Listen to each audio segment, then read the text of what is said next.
ಇನ್ಯಾವತ್ತೂ ಇಂಥ ತಪ್ಪು ನಾನು ಮಾಡಲ್ಲ. ನಾನು ಪ್ರೀತಿಸಿದ್ರೆ ಸಾಕು ಅನ್ಕೊಂಡೆ ಹೊರತು ಆ ಪ್ರೀತಿನ ಪಡ್ಕೊಳ್ಳೋ ಅರ್ಹತೆ ಇನ್ನೊಬ್ಬ ವ್ಯಕ್ತಿನಲ್ಲೂ ಇರಬೇಕು ಅಂತ ನಾನು ಅರ್ಥನೇ ಮಾಡ್ಕೊಳ್ಳಿಲ್ಲ. ನಂದು ಪ್ರೀತಿ ಅಲ್ಲ, ಹುಚ್ಚು ಅಂತ ಅರ್ಥ ಆಯ್ತು. ನನ್ನ ಹುಚ್ಚಿಂದ ನನ್ನ ಮನೆಯವ್ರ ಪ್ರಾಣ ತೆಗಿಬೇಕು ಅಂತ ನೋಡ್ದೆ ಅಂತ ನನಗೆ ಅರ್ಥ ಆಯ್ತು ಚಿಕ್ಕಪ್ಪ.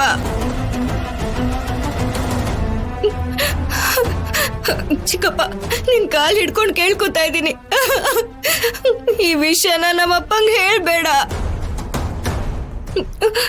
ಇನ್ಯಾವತ್ತು ನಾನಿಂತ ಹುಚ್ಚ ಕೆಲ್ಸ ಮಾಡಲ್ಲ.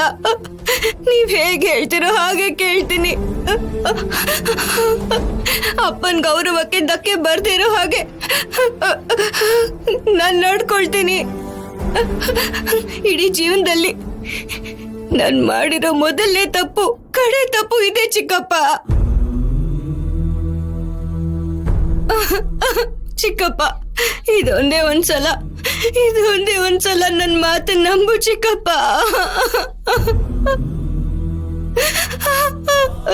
ಅಮ್ಮಂಗೆ ಅಪ್ಪಂಗೆ ಈ ವಿಷಯ ಹೇಳ್ಬೇಡ ಚಿಕ್ಕಪ್ಪ.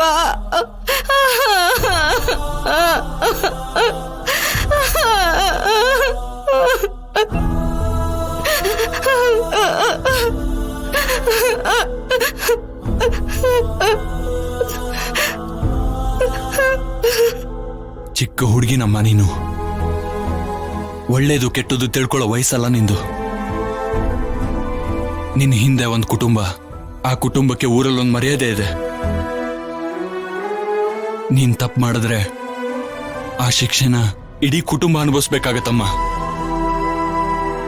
ಮನೇಲಿ ಈ ವಿಷಯನ ಯಾರಿಗೂ ಹೇಳ್ದೆ ಬಂದಿದ್ದೀನಮ್ಮ. ಒಂದ್ ವೇಳೆ ಹೇಳಿ ಬಂದಿದ್ದಿದ್ರೆ ಆ ಮನೆ ಸ್ಮಶಾನ ಆಗೋಗ್ತಿತ್ತಮ್ಮ. ಇಲ್ಲ ಚಿಕ್ಕಪ್ಪ, ಜೀವನದಲ್ಲಿ ಇನ್ಯಾವತ್ತೂ ಇಂಥ ತಪ್ಪು ಮಾಡಲ್ಲ. ದಯವಿಟ್ಟು ಅಪ್ಪಂಗೆ ವಿಷಯ ಹೇಳ್ಬೇಡ.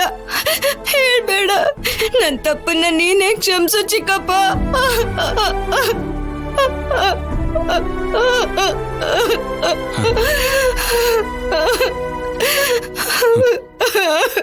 ನಡಿಯಮ್ಮ.